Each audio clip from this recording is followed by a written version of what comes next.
साथियों, जब जीवन परिचय की बात हो तो मुंशी प्रेमचंद का जीवन परिचय काफ़ी महत्वपूर्ण है। परीक्षा की दृष्टि से एक कक्षा 9 एनसीईआरटी की बुक है। और प्रेमचंद का जन्म सन 1880 में बनारस के लमही गांव में हुआ था। उनका मूल नाम धनपत राय था, तो इसमें बड़ा कन्फ्यूजन रहता है।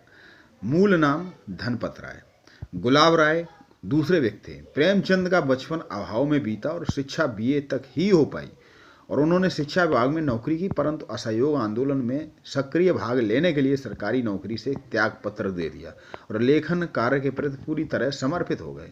सन 1936 में इस महान कथाकार का देहांत हो गया। प्रेमचंद की कहानियों की बात करें तो मानसरोवर के 8 भागों में संकलित है। सेवा सदन, प्रेमाश्रय, रंगभूमि, कायाकल्प, निर्मला, गवन, कर्म भूमि, गोदान उनके प्रमुख उपन्यास हैं। कहानियां मानसरोवर में संकलित है और उन्होंने हंस, जागरण, माधुरी और पत्रिकाओं का संपादन भी किया। कथा साहित्य के अतिरिक्त प्रेमचंद ने निबंध एवं अन्य प्रकार का गद्य लेखन भी प्रचुर मात्रा में किया। प्रेमचंद निबंध एवं अन्य प्रकार का गद्य लेखन भी प्रचुर मात्रा में किया और प्रेमचंद साहित्य को सामाजिक परिवर्तन का माध्यम मानते थे।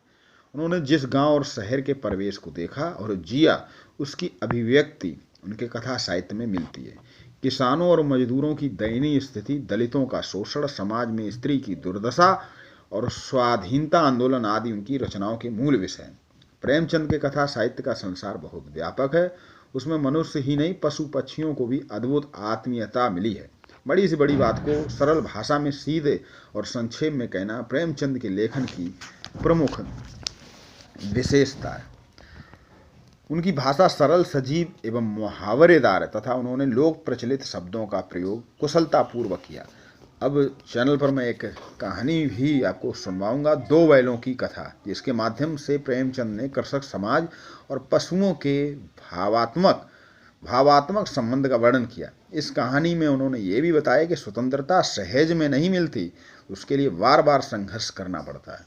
इस प्रकार परोक्ष रूप से ये कहानी आज़ादी के आंदोलन की भावना से जुड़ी है। इसके साथ ही इस कहानी में प्रेमचंद ने पंचतंत्र और हितोपदेश की कथा परंपरा का उपयोग और विकास किया है।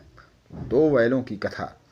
और निश्चित ही एक बात इसमें आपने ध्यान दी होगी कि स्वतंत्रता के लिए बार बार, ऐसा नहीं कि हम एक बार स्वतंत्र हो गए तो स्वतंत्र बने रहेंगे, उसके लिए भी हमें हमेशा प्रयासरत रहना पड़ता कि हमें दोबारा गुलाम कोई फिर से ना बना दे।